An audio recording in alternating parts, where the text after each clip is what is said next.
ભારતીય રાષ્ટ્રીય કોંગ્રેસના મહામંત્રી અને પૂર્વ કેન્દ્રીય મંત્રી અજય માકનજી રાજીવ ગાંધી ભવન ખાતે અગત્યના મુદ્દે આજરોજ 17/2/2023 શુક્રવારના બપોરે 12 કલાકે વિશેષ પત્રકાર પરિષદને સંબોધન કર્યું હતું, જેમાં ગુજરાત પ્રદેશ કોંગ્રેસ સમિતિના પ્રમુખ શ્રી જગદીશભાઈ ઠાકોર અને વિધાનસભાના કોંગ્રેસ પક્ષના નેતા અમિત ચાવડા ઉપસ્થિત રહ્યા હતા। जगदीशभाई, अमितभाई, व्यास जी, मनीष भाई और यहाँ पर हमारे मंच पर कांग्रेस के वरिष्ठ नेतागण, विधायकगण, साथियों और पत्रकार, सबसे पहले तो आप सब लोगों का, पत्रकार साथियों का बहुत बहुत मैं स्वागत करता हूँ। आज मैं दिल्ली से जैसे यहाँ पर आया हूँ, हमारे अखिल भारतीय कांग्रेस कमेटी की तरफ से पूरे देश भर में 23 शहरों के अंदर प्रेस वार्ता, यही प्रेस वार्ता इसी प्रकार से होगी। आप सब लोगों को हम लोग अभी प्रेस विज्ञप्ति आप सब लोगों को देंगे और वैसी ही प्रेस विज्ञप्ति और वही विषय के ऊपर पूरे देश भर के अंदर कांग्रेस पार्टी सभी बड़े शहरों के अंदर ये कार्यक्रम कर रही है और जनता के बीच में सीधे जा रही है। और केवल एक प्रश्न, सिर्फ एक प्रश्न लोगों के बीच में रख रहे हैं और वो प्रश्न है, हम अडानी के हैं कौन? हम अडानी के हैं कौन? और मोदी जी को से इसके माध्यम से प्रश्न पूछा जा रहा है। आप सब लोगों ने देखा कि किस प्रकार से हाइडेनबर्ग रिपोर्ट के बाद में 10.5 लाख करोड़ रुपए का कुछ ही हफ्तों के अंदर शेयर वैल्यू अडानी के एकदम से नीचे आ गए।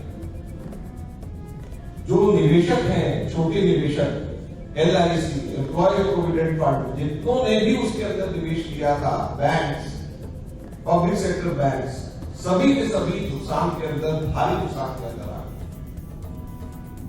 जो सबसे पहला प्रश्न हम लोग मोदी जी से और भारतीय जनता पार्टी की सरकार से पूछना चाहते हैं कि कांग्रेस पार्टी ये मांग कर रही है कि जेपीसी बैठाया जाए, जेपीसी इसकी पूरी जांच किया जाए। 1992 में नरसिम्हा राव जी ने जेपीसी हर्षद मेहता के मसले में और 2001 में केतन पारेख के मसले के ऊपर अटल बिहारी वाजपेयी ने बिठाई। इसी प्रकार से जब शेयर मार्केट नीचे गिरी, इसी प्रकार से जब शेयर मार्केट के अंदर पैसे बाहर से आए और गलत तरीके से पैसे डाल करके उसके रेट्स उसके फ्लक्चुएट किए गए, पहले बढ़ाए गए, बाद में कम करेंगे, तो जेपीसी बिठाई गई और जेपीसी निष्कर्ष के ऊपर पहुंची। तो कांग्रेस पार्टी ये पूछना चाहती है कि आप जेपीसी से डर क्यों नहीं? जब नरसिम्हा राव की सरकार, इससे पहले हर्षद मेहता और केतन पारेख के समय में अटल बिहारी वाजपेयी जेपीसी बिठा सकते थे, तो अब आपने अभी तक की जेपीसी क्यों नहीं आप बिठा रहे? राहुल गांधी जी लोकसभा में बोलते हैं, मल्लिकार्जुन खड़गे जी राज्यसभा में बोलते हैं, तो जो भी उनकी पूरे भाषण में से आप अडानी जी के बारे में जो बोला जाता है उसको आप एक्सपेंस करा देते हैं। तो उसी वजह से आज कांग्रेस पार्टी ने यह तय किया कि हम सबके सब लोग पूरे के पूरे देश में जाकर के आप लोगों से, मीडिया के लोगों से निवेदन करेंगे कि ये पब्लिक का पैसा है, जनता की बात है, जनता की भावना है और जनता के साथ विश्वासघात हो रहा है। हम आप लोगों से निवेदन करेंगे कि हमारी आवाज पार्लियामेंट के अंदर तो स्पष्ट करा दी जाती है, जेपीसी बिठाया नहीं जाता, जांच नहीं होती है, तो कम से कम आपके माध्यम से जनता तक के हम अपनी आवाज को पहुंचाएं। दूसरा हमारा प्रश्न है जो बहुत महत्वपूर्ण है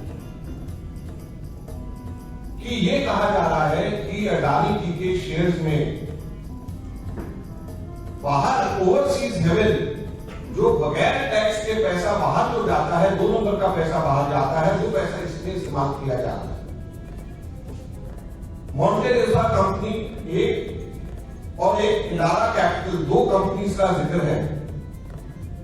और ये कंपनीज क्या है? मोंटेरेसा कंपनी 27,000 करोड़ रुपया बाहर, इंडिया का नहीं, बाहर कहीं 37,000 करोड़ रुपया इसने अडानी की शेयर्स में इसने इन्वेस्ट किया है 37,000 करोड़।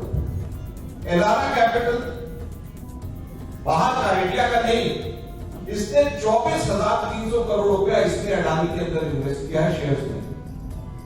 और यह कहा गया है हाइडेनबर्ग की रिपोर्ट में और बाकी भी इंडिपेंडेंट जो जिन लोगों ने जांच करी गई है कि इस पैसे का इस्तेमाल शेयर्स की वैल्यू को बढ़ाने के लिए, नकली तौर के ऊपर मार्केट वैल्यू को बढ़ाने के लिए किया गया।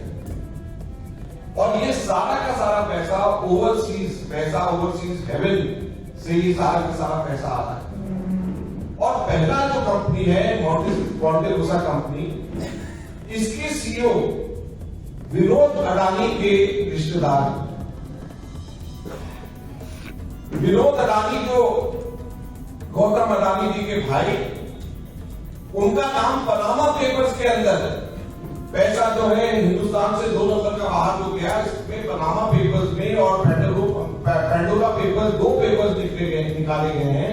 जैसे विकीलीक्स हुआ था वैसे पनामा पेपर्स और पेंडोरा पेपर्स लीक करे गए। जब उसमें आया तो ये दोनों जगह के ऊपर विनोद अडानी जी का नाम उसमें, और वही विनोद अडानी के नजदीक के रिश्तेदार मॉन्टेरोसा ग्रुप के 37,000 करोड़ रुपया जिसकी इन्वेस्टमेंट है वो भी बाहर से, वो इसके सीईओ। तो हम ये कह रहे हैं कि कम से कम इन सब चीजों की जांच तो होनी चाहिए। जेपीसी इनकी जांच करके इनको देखना तो चाहिए जेपीसी। आज जैसे मैंने कहा 10.5 लाख का 24 जनवरी और 15 फरवरी के बीच में नुकसान अडानी जी के शेयर्स का क्रैश करने की वजह से हुआ। 19 जुलाई 2021 को वित्त मंत्रालय ने पार्लियामेंट में ये माना कि सेबी की गाइडलाइंस वायलेट करने के लिए अडानी ग्रुप की हम जांच कर रहे हैं। ये माना इन्होंने 2021 में। हम इनसे ये पूछना चाहते हैं कि 2021 के बाद में जब इसकी शेयर वैल्यू लगातार इन बाहर की कंपनीज के द्वारा पैसा गलत तरीके से डालने की वजह से, जब इसकी गलत तरीके से नकली तौर के ऊपर एक तरीके से रेट्स इसके शेयर की वैल्यू बढ़ रही थी, तो सेबी ने ऐसा क्यों होने दिया? सेबी ने उस वक्त इसको क्यों नहीं रोका? इसका नुकसान ये हुआ कि एलआईसी ने इसके अंदर पैसा लगा दिया। एलआईसी ने 83,000 करोड़ 83,000 करोड़ रुपया इसके अंदर एलआईसी ने निवेश कर दिया और 83,000 करोड़ की वैल्यू इन 3 हफ्तों के अंदर गिर करके 39,000 करोड़ सिर्फ रहेगी। 44,000 करोड़ की वैल्यू एलआईसी की डाउन हो गई। तो एलआईसी को अकेले को इन 3 हफ्तों के अंदर 44,000 करोड़ का नुकसान हुआ। एलआईसी के 30 करोड़ एलआईसी के पॉलिसी होल्डर टोटल, अगर पर पॉलिसी होल्डर के हिसाब से लगाया जाए तो 1,500 रुपए का हर पॉलिसी होल्डर को शपथ लगी। 44,000 करोड़ रुपया एलआईसी को ने गवाया है अडानी के शेयर्स में गलत तरीके से इन्वेस्ट करके, क्योंकि सेबी ने इसको सही समय के ऊपर इसकी जांच करके इसको रोक नहीं पाई। और यही नहीं, हैरानी की बात यह है कि एलआईसी 44,000 करोड़ रुपए एलआईसी का नुकसान हो गया और उसी बीच में 30 जनवरी को, जिस वक्त मैंने जैसे आपको कहा कि ये 15 जनवरी से शेयर नीचे जा रहे थे, तो सब शेयर बेच रहे थे। मोदी सरकार के एलआईसी के अधीन एलआईसी ने तय किया कि हम शेयर बेचेंगे नहीं, हम 300 करोड़ रुपए और इसमें इन्वेस्ट कर देंगे। 30 जनवरी को जब सारे लोग शेयर बेच रहे थे, बाहर निकल रहे थे, तो एलआईसी उसमें 300 करोड़ रुपया उसमें और इन्वेस्ट कर रहा था। इससे ज्यादा बड़ा आपस में मिली भगत कैसे, किस तरीके से कहा जा सकता है? और यही नहीं, जैसे मैंने कहा 2021 में जुलाई में पार्लियामेंट में खुद वित्त मंत्रालय ने कहा कि सेबी वायलेशंस को वो जांच कर रहे हैं। उस वक्त एनएससी निफ्टी 50 जो टॉप 50 कंपनीज होती है, एनएससी उसका निफ्टी 50 उसको उसके अंदर शामिल करता है। और उसका मतलब ये होता है कि जो निफ्टी इंडेक्स फंड्स हैं, जैसे जो सबसे बड़ा हिंदुस्तान का एम्प्लॉय प्रोविडेंट फंड ऑर्गेनाइजेशन है, जो सारे एम्प्लॉयज का प्रोविडेंट फंड जहां पे आता है वो निवेश करता है, तो वो निफ्टी 50 में से सिर्फ दुनिया के अंदर बहुत सारी जहां पर भी शेयर मार्केट है वहां पे से अडानी को हटाया जा रहा है, वहीं पर ठीक उसके उल्टा निफ्टी 50 के अंदर अडानी को शामिल किया जा रहा है। और एम्प्लॉयज प्रोविडेंट फंड ऑर्गेनाइजेशन जो एम्प्लॉयज का सरकारी कर्मचारियों का पैसा है वो उसमें निवेश हो सके, इसीलिए उसके अंदर डाला जा रहा है। तो ये सारी की सारी चीजें इस बात को की सबूत है कि किस प्रकार से मोदी सरकार अपने मित्र पूंजीपति को मोनोपोलीज क्रिएट करने के लिए मदद कर रहे हैं। मैं 4-5 और छोटे छोटे उदाहरण देना चाहूंगा कि कैसे पॉलिसी मैटर्स के अंदर मोदी सरकार ने इनकी मदद करी और ये बहुत महत्वपूर्ण है कि किस प्रकार से एक सरकार का इनके साथ में प्राइवेट मित्र पूंजीपति होने के साथ साथ में इनके साथ में दोस्ती होने की वजह से इनको फायदा पहुंचता है। राहुल जी ने तो बड़ा स्पष्ट प्रश्न पूछे कि कितनी बार आपके साथ में गए, कितनी बार आप जब पहुंचे तब वहां पे पहुंचे, बाहर जब विदेश यात्रा में कितनी बार विदेश यात्रा के अंदर आपके पहुंचने के बाद में पहुंचे, और कितनी बार आपकी वजह से इनको वहां पर विदेश के अंदर काम मिला। लेकिन इन सब चीजों का कोई जवाब किसी भी तरीके से मोदी जी ने नहीं दिया पार्लियामेंट में। इसके उदाहरण छोटे छोटे हैं, जैसे 14 जून 2022 को अडानी ग्रुप ने अनाउंस किया कि ग्रीन हाइड्रोजन, फ्रांस की एक टोटल एनर्जीज कंपनी है, उसके साथ में ग्रीन हाइड्रोजन के अंदर वो पैसा इन्वेस्ट करेगी।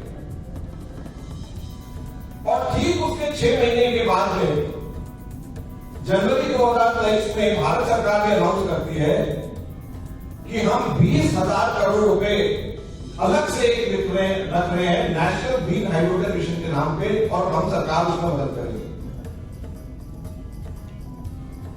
तो अडानी जी कहते हैं कि हम इसके अंदर इन्वेस्ट करेंगे, और सरकार कहती है कि हम जो है अपनी तरफ से सब्सिडी की 20,000 करोड़ की घोषणा करते हैं करें। तो ये मेरी भगत नहीं है तो क्या? हमारे समय में एयरपोर्ट्स के ऊपर एक ले डाउन पॉलिसी थी कि एक ही एयरपोर्ट मिलेगा। 2006 में एयरपोर्ट की प्राइवेटाइजेशन हुई, तो उस वक्त दिल्ली और दूसरा एयरपोर्ट, 2 एयरपोर्ट्स को प्राइवेटाइज किया गया। तो जीबीके और जीएमआर 2 एयरपोर्ट्स उसके अंदर दोनों को अलग अलग दिया गया, बावजूद इसके कि जीएमआर दोनों को क्वालिफाई करता था। तो हम लोगों ने कहा कि इसमें मोनोपोली नहीं होनी चाहिए, एक व्यक्ति के हाथ में सारी चीजें नहीं होनी चाहिए, कंपटीशन होना चाहिए। तो जीबीके को भी दिया गया, जीएमआर को भी दिया गया। लेकिन अब सारे के सारे नियम ताक पे रख करके 2019 में अहमदाबाद, लखनऊ, मैंगलोर, जयपुर, गुवाहाटी, तिरुवनंतपुरम 6 के 6 एयरपोर्ट सारे के सारे एक साथ में अडानी को दे दिए। तो आप ये क्रोनी कैपिटलिज्म और मोनोपोली को बढ़ा नहीं रहा तो क्या कर रहा है? अगर अलग अलग होते, मैं इसको इसके भी जोर देकर के बोलना चाहता हूं कि हम लोगों मैं दिल्ली के अंदर पावर मिनिस्टर था 1998 से लेकर के 2003 तक शीला दीक्षित जी के समय हमने दिल्ली की पावर को प्राइवेटाइज किया। तो जब हमने दिल्ली की पावर को प्राइवेटाइज किया तो हमने पूरी दिल्ली की पावर को प्राइवेटाइज एक कंपनी के पूरी दिल्ली को नहीं दिया। हालांकि हम दे सकते थे, कोई पूछ भी नहीं सकता, क्योंकि उससे पहले एक दिल्ली विद्युत बोर्ड एक ही आइडेंटिटी थी। लेकिन हमने ये कहा कि उसके 3 हिस्से किए जाए, और 3 हिस्से करके तीनों के हम लोगों ने टेंडर किया। एक टाटा को दिया, एक बीएसईएस को दिया, एक अडानी को दिया। बाद में बीएसईएस और अंबानी, एक अंबानी को दिया, बीएसईएस और अंबानी एक हो गए, टाटा एक हो गया। हमने टाटा और अंबानी, बीएसईएस 2 को दिल्ली की हम लोगों ने प्राइवेट हम लोगों ने करके दिया, ताकि आपस में कॉम्पिटिशन रहे, जिसका फायदा हमको नजर आता है। तो कभी भी जब भी हम प्राइवेटाइजेशन करते हैं तो 2 चीजों का ध्यान दिया जाता है जो सबसे महत्वपूर्ण है, जो कि सरकार नहीं कर रही।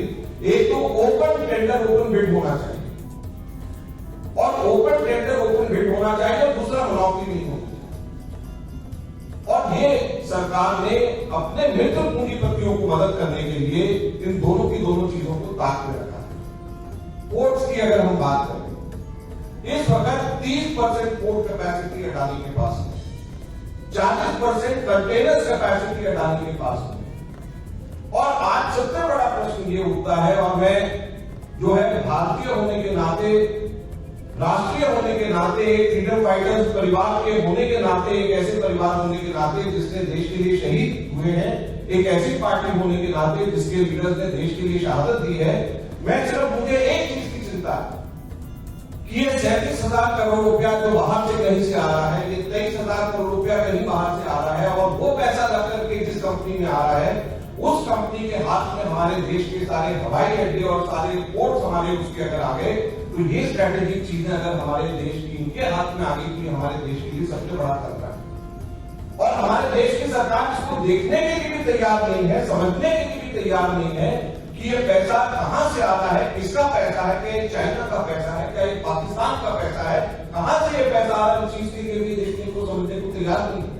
हम कहते हैं जेपी से बिठाइए, जांच करिए, हम कहते हैं सुप्रीम कोर्ट के मॉनिटर एक डेली के डे टू डे इन्वेस्टिगेशन होना चाहिए, उसके लिए भी तैयार नहीं है, क्योंकि हम ये चाहते हैं कि ये पैसा कहां से आ रहा है, क्या चाइनीज जिस तरीके से यही कहते हैं कि बीबीसी में इन्वेस्ट किया, हो सकता है चाइनीज का नहीं, हो सकता है अडानी के थ्रू इन्वेस्ट करा, हो सकता है पाकिस्तान ने इधर से इन्वेस्ट किया, तो ये सारी की सारी चीजों को कौन इनको देखेगा, कौन इसकी जांच करेगा अगर इस चीज की प्रॉपर जांच भी नहीं होगी। अब कोर्ट्स की अगर बात करें, 2014 के बाद में धरना पोर्ट उड़ीसा के अंदर, कटुपल्ली पोर्ट तमिलनाडु में, Krishnapatnam port Andhra Pradesh, Gangavaram port Andhra Pradesh, Dighi port Maharashtra के अंदर, जिस तेजी से, ऐसा नहीं है कि अडानी जी पहले नहीं थे, लेकिन पहले मोनोपोलिस्टिक हाथ के हालात नहीं कभी भी पैदा किए थे। सरकार की प्रेजेंस थी, और सरकार जब प्राइवेट भी करती थी तो सरकार से इसका ध्यान रखती थी कि मोनोपोली ना बन जाए, एक के हाथ में ना हो। लेकिन अब सारी चीजें ताक में रख करके पूरी मोनोपोली की तरफ जा रहे हैं। बिजली के मसले पे एक बहुत महत्वपूर्ण और इंटरेस्टिंग उदाहरण, 2010 में कांग्रेस ने बांग्लादेश के साथ में एक एग्रीमेंट किया कि 1320 मेगावाट का हम बांग्लादेश के अंदर ही हम पावर प्लांट वहां पे लगाएंगे। मोदी जी वहां पर 2015 में जाते हैं और इसको चेंज कराते हैं। पहले भारत ने वहां पे लगाना था, मोदी जी कहते हैं कि भारत वहां पे नहीं निवेश करेगा, जो कि स्ट्रैटेजिकली इंपॉर्टेंट होता है कि भारत वहां पे निवेश करे। लेकिन मोदी जी कहते हैं कि अडानी जी यहां पर हिंदुस्तान में आपके लिए लगाए, और बांग्लादेश के एग्रीमेंट को चेंज करके झारखंड के अंदर अडानी जी लगाएंगे, ये तय करके एमओयू के अंदर आ जाते हैं, और गोड्डा के अंदर अडानी जी लगाना शुरू करते हैं।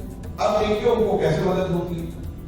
सबसे पहली मदद उनको करी जाती है झारखंड में लगाने के वक्त कि 25% जितनी इलेक्ट्रिसिटी प्रोड्यूस होती है, झारखंड का ये कानून है कि 25% वापस झारखंड को सस्ते रेट के ऊपर दिया जाता है।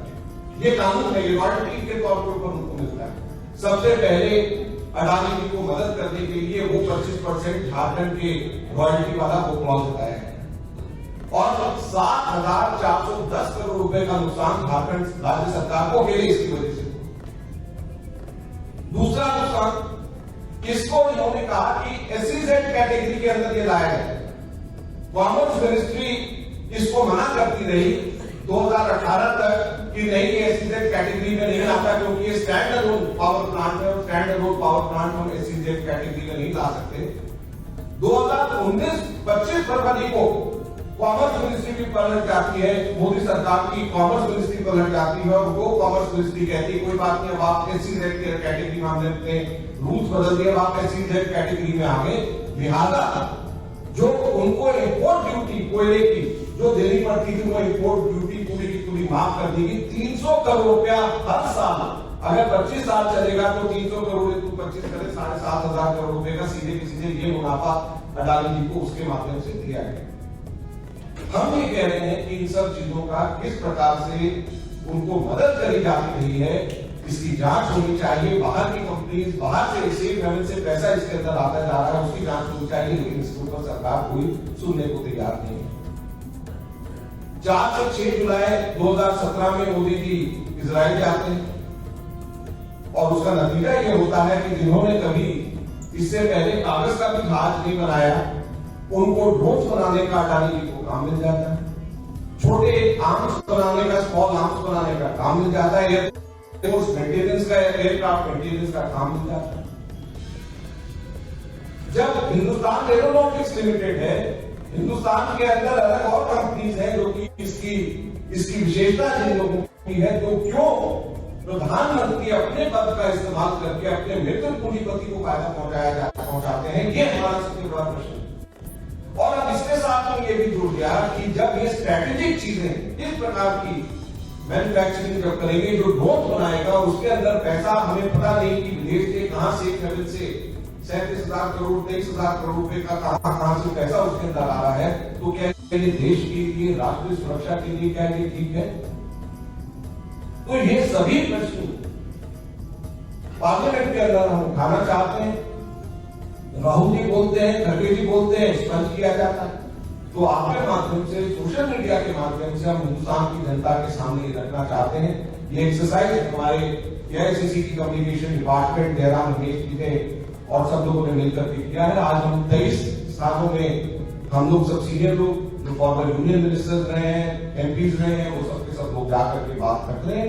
और हम उम्मीद करते हैं कि देश की जनता के सामने जो हम ये बात रख रहे हैं, एक सशक्त विपक्ष होने के नाते देश की जनता ये हक है कि उनको इस बात को पता करे, उनको इस बात की जानकारी रहे, ताकि वो सही डिसीजन, सही निर्णय सही समय पे ले सके।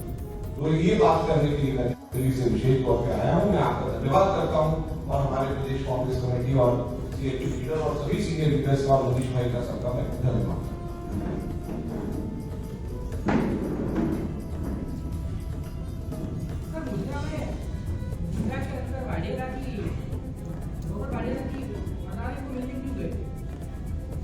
सबकी जांच करिए ना, सब चीजों की जांच करिए। हम मना थोड़े कर रहे। जब वाड्रा जी को ईडी बुला सकती है तो अडानी जी को भी बुलाए ना, पूछे उनसे, सबसे पूछे। क्यों नहीं पूछते? सरकार वो है और प्रश्न विपक्ष से आया है कि ये हिंदुस्तान से टैक्स की चोरी करके हिंदुस्तान से बाहर पैसा लेकर के गए। हमने तो पनामा पेपर्स बनाए नहीं, पंडोरा पेपर्स हमने तो बनाए नहीं, हिंदुस्तान में बनाएंगे। और सिर्फ हिंदुस्तान के लोगों का नहीं, पूरे विश्व से जो लोग इस प्रकार की चोरी करते हैं उनके नाम है, इसमें इनके नाम। तो इसकी जांच तो सरकार करे, बाकी सब चीजों की कर रहे तो इसकी क्यों नहीं कर रहे?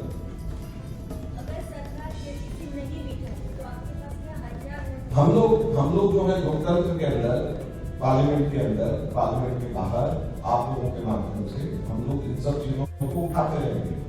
अभी भी हम लोगों ने पार्लियामेंट में इस बात को रखा है। देखिए, लोकतंत्र में सबसे बड़ी ताकत जनता की होती है और जनता के बीच में सशक्त और सजग विपक्ष होने के नाते हम सारी बात जनता के सामने रखना चाहते हैं। तो हमें उम्मीद है कि जनता का इतना दबाव सरकार के ऊपर बनेगा कि सरकार को विपक्ष की बात और जनता के दबाव में आकर के वो विवश होकर के उनको जेपीसी बनानी पड़ेगी और supreme court monitor day to day investigation करना पड़ेगा।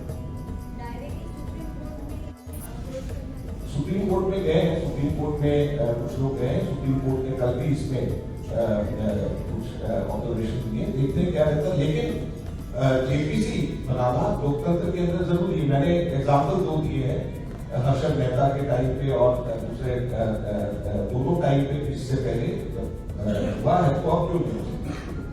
सर, सरकार जिस तरह से इस पर कुछ जवाब नहीं देना चाह रही है, पार्लियामेंट में भी इसका अगर राहुल जी वो करते हैं तो उसका कोई जवाब नहीं मिलता है, तो आगे कांग्रेस क्या रोड पे इस मुद्दे को लेकर उतरेगी? बिल्कुल, इसी की शुरुआत है।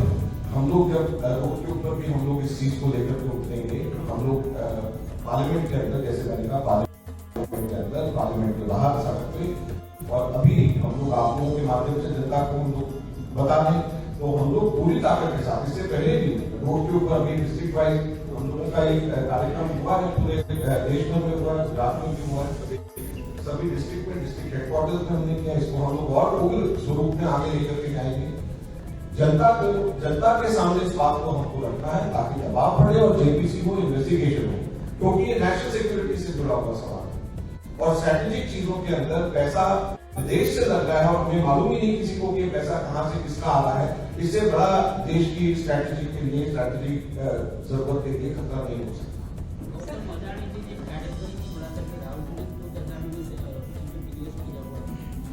देखिए, अगर मान लीजिए किसी ने शेयर खरीदा है किसी भी जगह के ऊपर, तो वो तो उसका व्यक्तिगत तौर पे ऊपर उसका उसका हक है, अधिकार है। तो अगर मान लीजिए अगर मैंने अडानी के शेयर को लिया हुआ, इसका ये थोड़ी मतलब है कि मैं अडानी के ये सारे काले कारनामों से सहमत हूँ। मुझे तो नुकसान नहीं हुआ। अगर मान लो मैंने भी किया होगा तो मेरे तो वैल्यू शेयर की, आज मैं तो रो रहा हूँ कि मैंने उस पर इन्वेस्ट की। लेकिन LIC नहीं परेशान, SBI नहीं है परेशान, सरकार के जो तंत्र है वो अभी भी इसमें इन्वेस्ट करे जा रहे हैं ताकि इसको अपना गिरने दिया जाए। नहीं, ऐसा नहीं, ये गलत है। ये कोई भी डिसीजन गलत किए बिना आगे नहीं जाता। नहीं, ऐसा नहीं, हम लोग इस चीज को नहीं मानते। आज तक एक ही अदालत के पीछे भी नहीं, हम इस चीज को नहीं मानते। और हम लिबरलाइजेशन जो है मनमोहन सिंह जी के समय में हुआ, हम लोगों ने देश की इकोनॉमी को जब लिबरलाइज किया तो इसीलिए यही सोच करके किया कि कंपटीशन हो, यही सोच करके किया कि सब मार्केट जो है फ्री एंड फेयर हो। जब आप मोनोपोली को आप प्रमोट करोगे तो फिर लिबरलाइजेशन की जरूरत ही नहीं है। तो लिबरलाइजेशन से पहले भी मोनोपोली थी। तो लिबरलाइजेशन जब हमने अपनी इकोनॉमी को लिबरलाइज कर दिया तो इसका मकसद यही था कि कंपटीशन हो। Sir, how would you react to the response of the Home Minister? Mr. Amit Shah rightly pointed out that 12 lakh crores scam was happened during the UPA time. You have yourself first said that rightly pointed out. So has anyone arrested so far? That is what I'm No. asking. That is what I am asking. Someone has been proved in the court of law. What do you I have to say that it has now been 9 years since Congress has been out of power. Out of these 12 lakhs, even for rupees 12, has anyone been charge sheeted, prosecuted, and has anyone been put behind bars for this reason? In 9 years' time, has there been even one single instance, even for 12 rupees? But he said about the 12 lakh crores No, I am saying for 12 rupees, has he been able to prove any single instance for even 12 rupees? Leave aside 12 lakh, leave aside lakh for even 12 rupees. Raja has come out. We had put him in bar. Raja came out during their time. Have they been able to prove any single charge for the Commonwealth Games? Any single charge for 2G? Any single charge for 4G? Tell me, if even a single charge has been proven? If they have not yet been able to prove in last 9 years, they have no right to say anything about it. They have to answer to these things what has been put before them now. What the point which he has made is Rightly so. Yes, not rightly so. But what he said on camera, that is what I'm mentioning at this point of time. He said that you are saying that no charges have been proved against the UPA regime. That is what he said, that no charges have been put against or come across the BJP government. No, this is without investigation. How can you say we are demanding for an investigation? So that is what I am saying. That is what Congress is demanding. What Congress is demanding? Congress is demanding for the JPC. Congress is demanding for investigation. So at least grant us that opportunity. At least grant the people of this country that opportunity for investigation. That is what we are asking for. So you are denying us for investigation and instead you are asking questions on us. Subscribe now and press the bell icon. Never miss an update.